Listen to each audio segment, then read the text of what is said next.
Members who want to contribute, please press the intervention button. Honorable Makali Mulu. Yeah, thank you, Honorable Speaker. Honorable Speaker, I want to start by appreciating the work of my former committee, where I used to be the vice chair, Honorable Speaker, and say that I've listened to the recommendations of the committee, and these recommendations are very good, Honorable Speaker. But Honorable Speaker, I think really, as a House, we need to be more serious the way we treat issues of public debt, Honorable Speaker. This is a report where the House is being called to pass a resolution, Honorable Speaker. But even as we are addressing this matter, we have already passed a supplementary budget. So you ask yourself, Honorable Speaker, what value will this report be adding to our supplementary budget? Honorable Speaker, I want just to remind the House what we did last week, but one. We passed a budget deficit of 6.4% after looking at the proposed expenditures. The reason why we have public debt is because we are spending more than we are collecting. If you look at the Appropriations Act, Honorable Speaker, a total increase in terms of expenditure was about 364 billion. Increase in terms of revenue was about 29 billion. So that difference, Honorable Speaker, means we're actually borrowing almost about 330 billion. And that's why the reason why the deficit was going up. And for me, if we had done this report before the passing of the Appropriation Act, Honorable Speaker, maybe now the recommendation we are hearing from this committee would have made a lot of sense. So one of the things I'll be appealing, Honorable Speaker, to this House is to ensure that this report is always debated before we finalize budget making process, because it informs the process. In that case, then we'll be able to control and check, do a bit of checks and balances, and see what can we do to reduce this deficit. The other matter, Honorable Speaker, is the issue the committee is recommending, that we need to have proper planning, proper budgeting, and more so, very good way of managing our public debt. But Honorable Speaker, you realize if you go to the answer of this House, Honorable Speaker, many times we have actually given this recommendation.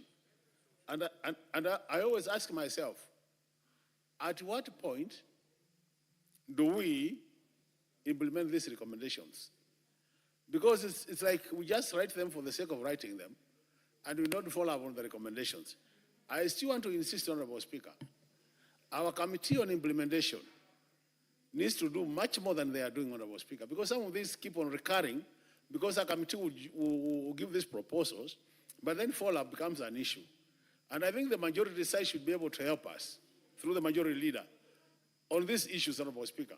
Because just as the committee has put right, Honorable Speaker, our total debt repayment has moved from about 1.9 trillion, that is principal plus interest, to about 2.4 trillion.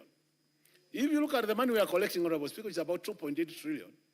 It means you have just about 400 billion to do the rest of what we expect to do as a country. So we have left our development budget purely to external financing. Where is the challenge? The challenge is now what the committee is proposing. They are saying most of our debt is shifting from external borrowing to domestic borrowing. And this is a matter which has been picked by the controller of budget. It's a matter which has been picked by Auditor General, that this matter, unless we address it, colleagues, is going to be a serious, serious matter. So we need really to sit down as a House and say, how do we get a good balance, a good mix, so that we have the domestic and external balancing well? My last point, Honorable Speaker, the issue of pensions. I really can't understand why somebody should serve Kenyans up to the age of 60, and once you're out of office, Honorable Speaker, you take a whole year or 2 years before you get your pension. Most of the people we represent in this House are dying because of lack of not getting their money in good time. They have no regular salary, they should be now relying on the pension, and they're not getting their salary. I think this issue of 3 months pension to be paid, Honorable Speaker, is an issue we should take a matter of urgency in this House and implement it.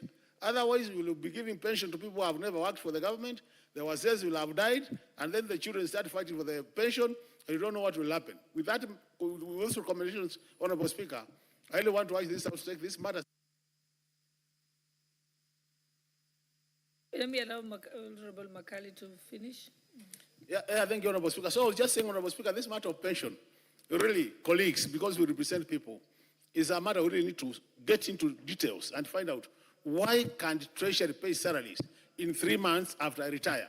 Because I remember by the time I'm retiring, people go for terminal leave. That time the documentation should be done by the department, so that by the time I exit from the office, Honorable Speaker, my papers are with the pensions department. And if you look at the figures, they're increasing from 4 billion to something. So the money is already budgeted for. This is a matter we must take very seriously. Now that I have an additional minute, Honorable Speaker, allow me to go back to the issue of domestic borrowing from external borrowing. Honorable Speaker, the control budget has picked a very interesting issue, where we are saying, out of the total interest you are paying this country for public debt, about 70% of that money goes for domestic borrowing. That percent goes for external, basically because external borrowing is cheaper and is long-term. Domestic borrowing is expensive, short-term. That's why you see we have to borrow every year to repay the loans, it's a rollover.